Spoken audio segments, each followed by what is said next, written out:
चलिए आपको सीधा लिए चलते हैं इस वक्त उत्तर प्रदेश की राजधानी लखनऊ, जहां पर यूपी के मुख्यमंत्री योगी आदित्यनाथ एड्रेस करते हुए नजर आ रहे हैं।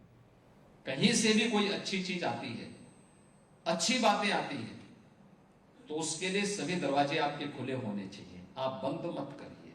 जब भी आप बंद करेंगे तो वो आपकी विकास की यात्रा को बाधित कर देगा, और विकास बाधित होगा, चिंतन मनन की परंपराएं बाधित होंगी, तो याद होगा कि वह नए संघर्ष को जन्म देगा, और नए संघर्ष को जन्म देने के बाद वह न केवल आज के परिप्रेक्ष्य में अगर आप देखेंगे कि नकारात्मक ताकतें जब भी हावी हुई हैं, उसने मानवता के सामने एक नया संकट खड़ा किया है।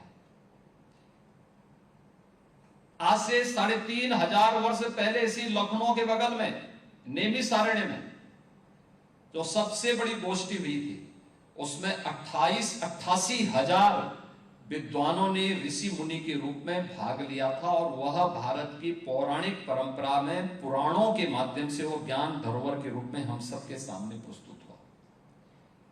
और आज यहां पर इस 3 दिवसीय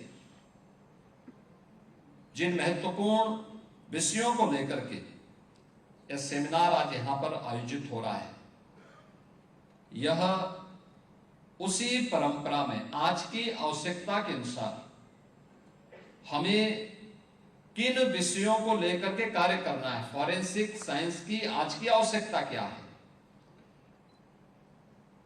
साइबर फ्रॉड से बचने के लिए और नेशनल सिक्योरिटी में उसकी आवश्यकता को ध्यान में रख करके हम कैसे उन चुनौतियों को फेस कर सकते हैं, इन मुद्दों को लेकर के, या फिर उन ड्रोन टेक्नोलॉजी के और रोबोटिक के उसके लाभ और उसकी चुनौतियां क्या हैं, इन सभी मुद्दों पर यहां पर एक किसी नए मंथन को जन्म लेकर के आप वर्तमान की चुनौतियों के अनुरूप समाज को तैयार कर सकेंगे, ये मैं विश्वास के साथ कह सकता हूं। और इसका लाभ न केवल देश की सबसे बड़ी आबादी के राज्य की जनता को, बल्कि यहां की पुलिस फोर्स को भी उसके अनुसार अपने आप को अपडेट करने में मदद मिलेगी। मुझे याद है जब हम आज यहां पर इन सभी मुद्दों पे चर्चा कर रहे हैं, यहां पे पुलिस महानिदेशक उत्तर प्रदेश इस बारे में उन्होंने कहा भी कि फॉरेंसिक की स्थिति हमारी क्या थी उत्तर प्रदेश के अंदर। 2017 के पहले 4 फॉरेंसिक लैब थी, उनकी भी स्थिति जैसे तैसी थी। क्या कारण था कि कोई दुर्दांत माफिया अपराध कर रहा है। मेरी एक बार यहां पर उच्च न्यायालय से चर्चा चल रही थी, मैंने कहा यहां पे बताओ अपराध का जो सबसे पुराना मामला वो कितना पुराना है। तो मैं 2017-18 की बात कर रहा हूं, उन्होंने कहा कि 52 वर्ष पुराना। तो मैंने कहा तो मेरी उम्र से भी ज्यादा बड़ा है, यानी उतना पुराना अपराध हुआ है और उसको आज तक सजा नहीं हो पाई। सजा होने की कोई स्थिति भी नहीं थी, क्योंकि जब तक सैंपल कलेक्ट करके लैब में जाते थे और उसमें कई दशक लगते थे उसके परिणाम आने में, तब तक सैंपल खराब हो चुका होता था और अपराधी को कभी सजा नहीं मिलती थी, कभी नहीं मिलती थी। हमारी जीरो टॉलरेंस एक केवल शासन के वक्तव्यों तक सीमित रह पाता था।